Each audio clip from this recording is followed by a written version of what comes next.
विद्यार्थी बच्चों आज मैं लेके आई हूँ सीबीएसई बोर्ड से कक्षा 8वीं की संस्कृत की बुक रुचिरा से पाठ पहला। और इस पहले पाठ का नाम है सुभाषितानी। बच्चों, सुभाषितानी का अर्थ होता है श्रेष्ठ वचन, यानी मधुर वचन, सुंदर वचन भी आप कह सकते हैं। बच्चों, सुभाषित शब्द सु प्लस भाषित यानी दो शब्दों का मेल से बना है। सु का अर्थ होता है सुंदर मधुर और भाषित का अर्थ होता है वचन। इस प्रकार सुभाषित का अर्थ है सुंदर मधुर वचन। इस पाठ में हमें सुक्ति मंजरी से नीतिशतकम, मनुस्मृति, शिशुपाल वधम, पंचतंत्रम से रोचक उदात्त विचारों को उभारने वाले श्लोकों का संग्रह किया गया है। तो चलिए देखते हैं कि ये श्लोक हमें क्या सिखाते हैं, कौन से सुंदर वचन सिखाते हैं। तो चलिए आइए पहला श्लोक पढ़ते हैं। वो इस तरह से है, गुणा गुणेषु गुणा भवन्ति ते निर्गुणं प्राप्य भवन्ति दोषा सुस्वादु तोयाः प्रभवन्ति नदः समुद्रमासाद्य भवन्त्यः पेया। बच्चों, इस श्लोक के जो शब्दार्थ है सबसे पहले हम उसे देख लेते हैं, फिर इसका अर्थ देख लेते हैं। तो कुछ शब्दार्थ ऐसे हैं इसके, गुणियों के शुमस, गुणियों में, निर्गुणम मीन्स गुणहीन कहा जाता है, निर्गुण कहा जाता है, और प्राप्य यानी प्राप्त करके या पहुँच कर कहते हैं, दोष यानी दोष, सुस्वादु तो यह मीन्स स्वादिष्ट जल वाली वस्तु, और नदियाँ यानी नदियाँ होता है, प्रभवंती यानी निकलती निकलना, और असाध्य यानी पहुँच कर, अपेया यानी न पीने योग्य, भवंती यानी हो जाना। तो बच्चों, इस श्लोक का अर्थ ये है कि गुणवान व्यक्तियों में गुण होते हैं, किंतु गुणहीन जिनमें कोई गुण ही नहीं है व्यक्ति को आप जब पाते हैं उनमें गुण दोष बन जाते हैं। कहने का तात्पर्य ये है कि आप गुणहीन व्यक्तियों के पास न जाएं, ताकि उनके भी दोष आप में आ सकते हैं। तो यहाँ पर उदाहरण देते हुए समझाया गया है कि नदियाँ जिस तरह से स्वादिष्ट जल से युक्त होती हैं, नदी का जल मीठा होता है, जो पर्वत से निकलती है हमारी नदियाँ, किंतु वो सारी नदियाँ समुद्र में जाकर पहुँच जाती हैं और समुद्र का पानी पीने योग्य नहीं रह जाता, क्योंकि समुद्र में कोई गुण है ही नहीं। समुद्र खारा होता है, पीने योग्य उसका पानी नहीं होता है। तो इस श्लोक का भावार्थ इस तरह से है, कहने का तात्पर्य ये है कि संगति में गुण विकसित होते हैं। अगर अच्छी संगति है तो आपके गुण विकसित होंगे, अगर कुसंगति है, अच्छी संगति नहीं है, तो वही गुण दोष स्वरूप बन जाते हैं, आप भी गुणहीन हो जाते हैं। तो आप लोगों को ये भावार्थ समझ में आ ही गया होगा। तो चलिए चलते हैं अगले श्लोक की तरफ। साहित्य संगीत कला विहीनः साक्षात् पशुः पुच्छ विषाणहीनः तृणं न खाद्यहनपि जीवमानः तद्भाग्यधेयं परमं पशूनाम।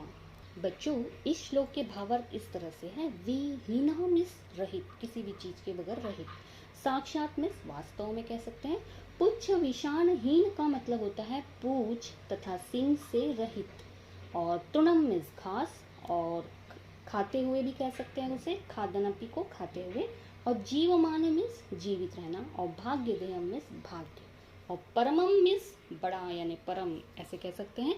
तो चलिए देखते हैं इस श्लोक का भावार्थ क्या है। बच्चों, साहित्य संगीत या और कोई कला से कौशल्यहीन व्यक्ति, जिसे ये कला नहीं आती हो, व्यक्ति वास्तव में कैसा होता है, पूंछ तथा सींग से रहित पशु के समान होता है। इस तरह से यहाँ बताया है, यानी जो घास न खाता हुआ भी पशु की भांति जीवित रहता है। तो आप बताइए, पशु घास नहीं खाते क्या? वह तो असभ्य पशु समान माना जाता है। पशुओं का ये परम सौभाग्य है कि वो घास फूस खाते हैं। अगर न खाकर क्या होंगे, अपितु स्वादिष्ट व्यंजन खाते हैं वो। कहने का तात्पर्य ये है बच्चों कि साहित्य में अभिरुचि, संगीत आदि कलाओं में कौशल से ही मनुष्य बनता है, अन्यथा वो क्या हो जाएगा, पशु का सा ही जीवन जीता रह जाएगा। तो यहाँ मनुष्य के गुण और पशु के गुण से यहाँ कंपेयरिंग की गई है। तो आपको समझाया जा रहा है कि आपको अपने आप में कला कौशल और गुण निर्माण करने हैं, नहीं तो आप पशु के समान या वो पशु जिसके पूंछ और सींग नहीं रहती है उसके समान हो जाएंगे। चलिए देखते हैं तीसरा श्लोक, वो इस तरह से है। लुब्धस्य नशयति यशः पीशूनस्य मैत्री नष्टक्रियस्य कुलमर्थ परमस्य धर्मः विद्याफलम व्यसनेन कृपणस्य सौख्यम राज्यम प्रमत्त सचिवस्य नराधिपस्य। बच्चों, इस श्लोक का भावार्थ इस तरह से है। लुब्धस्य यानी लालची व्यक्ति, पिशुनस्य यानी चुगलखोरी करने वाला, और मैत्री यानी मित्रता। नष्ट क्रियस्य का तात्पर्य होता है कि जिसकी क्रिया नष्ट हो गई हो, ये उसका अर्थ तो होता है कि अकर्मशील, जो कर्म नहीं कर रहा है, उस व्यक्ति का नाम। अर्थपरस्य यानी अर्थपरायण व्यक्ति, जो धन को अधिक महत्व देता है। व्यस्तिन यानी बुरी आदतों वाला, और विद्याफलम यानी विद्या का फल। कृपण्यस्य यानी कंजूस, सौख्यम यानी सुख, और प्रमत्त सचिवस्य यानी कर्तव्य से प्रगाढ़ मुख्य मंत्री वाले राजा का मंत्री। नराधिपस्य यानी राजा का। नश्यति यानी नष्ट हो जाता। तो इस श्लोक का भावार्थ इस तरह से है बच्चों यहाँ पर हमें ये बताया जा रहा है श्लोक में कि लालची व्यक्ति का यश, चुगलखोरी की दोस्ती, कर्महीन का कुल यानी अर्थ धन को अधिक महत्व देने वाले का धर्म अर्थात धर्मपरायणता कह सकते हैं, बुरी आदतें वाले की विद्या का फल अर्थात विद्या से मिलने वाला जो लाभ है, कंजूस का सुख, और प्रमाद करने वाले जो हमारे मंत्री युक्त राजा का राज्य, ये सभी क्या हो जाते हैं, नष्ट हो जाते हैं। कहने का तात्पर्य ये है कि यदि यश चाहिए, आपको सक्सेस चाहिए, तो व्यक्ति लालच न करे। मित्रता चाहिए तो चुगलखोरी न करे। धर्माचरण करना हो तो धन लाभ को अधिक महत्व न दे। विद्या का फल प्राप्त करना हो तो बुरी आदतों से बचे।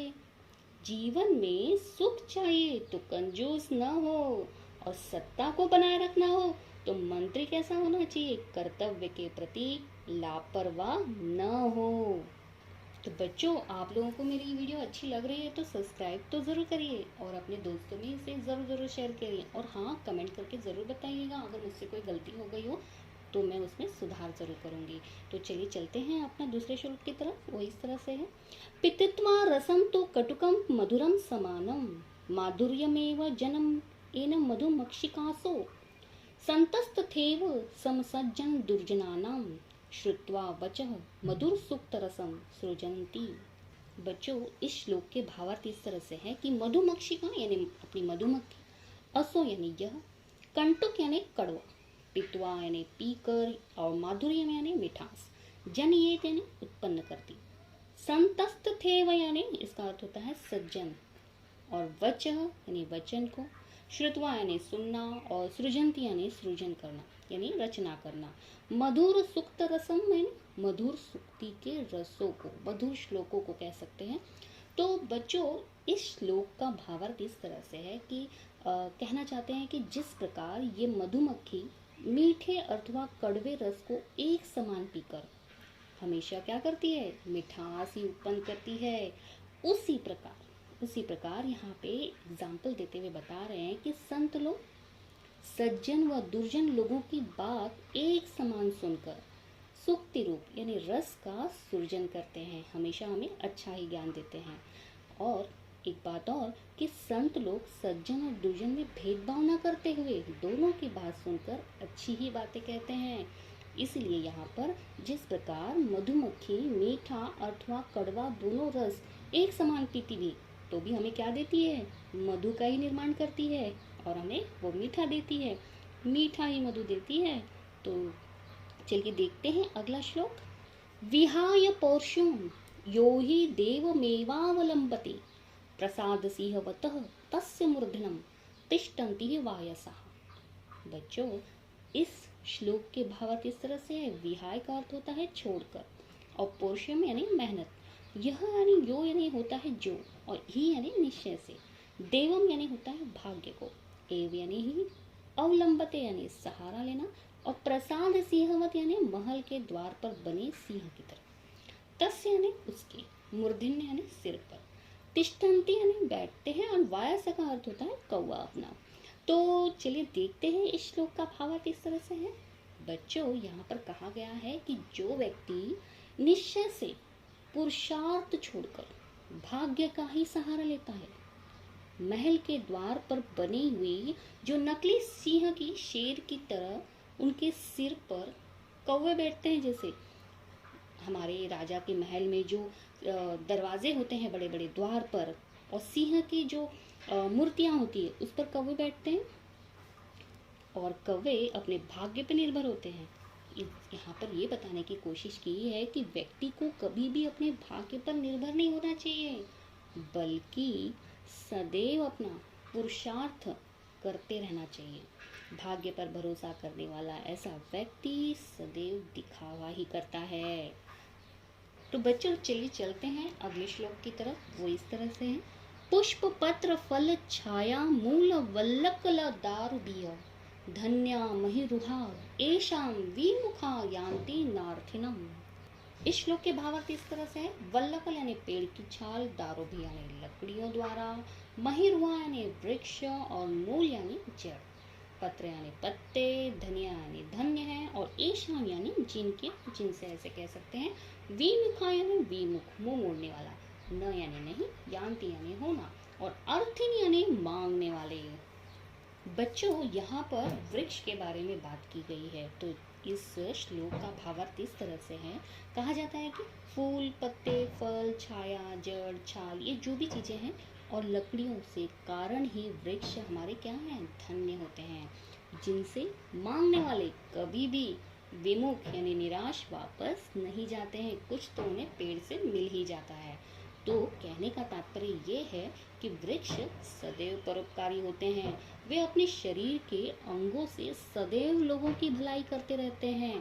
तो हमें कहने का तात्पर्य ये है कि वृक्ष के साए, वृक्ष के जैसे हमें भी वृक्षों की तरह हर प्रकार से लोगों की ही नहीं अपितु समस्त जीवों की हमेशा सेवा करनी चाहिए, लोगों के काम आना चाहिए।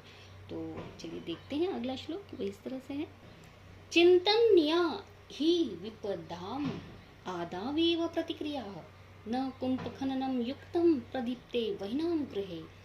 बच्चों, इस श्लोक का भावार्थ ये है कि कुंभकम खनन यानी कुआं खोदना, वहिना यानी अग्नि द्वारा, चिंतन्या यानी सोचनी चाहिए, ही यानी निश्चय से, विपदाम यानी मुसीबतों का, आदो एवं यानी प्रारंभ में ही, प्रतिक्रिया यानी समाधान या उपाय कहिए, युक्तम यानी उचित, प्रदीप्ते यानी जलने पर, गृह यानी घर के।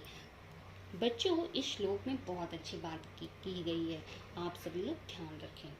यहाँ कहा गया है कि निश्चय से विपत्तियों यानी कोई भी मुसीबतों का शुरुआत होने से पहले ही हमें उसका इलाज यानी समाधान सोच लेना चाहिए।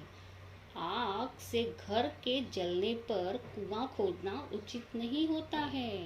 कहने का तात्पर्य ये है कि प्रत्येक मनुष्य को समस्या का प्रारंभ से ही समाधान ढूंढ कर रखना चाहिए, जिससे यदि समस्या आती है तो वो मुसीबतों का सामना डट कर सके, दुख का कारण न बन जाए। इसी में मनुष्य की भलाई है। समस्या सामने आ जाने पर समाधान ढूंढना उचित नहीं होता है बच्चों। तो बच्चों, यहीं पर ये सुभाषितानी समाप्त होती है। उम्मीद करती हूँ कि आप लोगों को ये मेरा छोटा सा प्रयास, ये सुभाषितानी जो मैंने समझाने की यहाँ कोशिश की है, आप लोगों को समझ में आ ही गया होगा।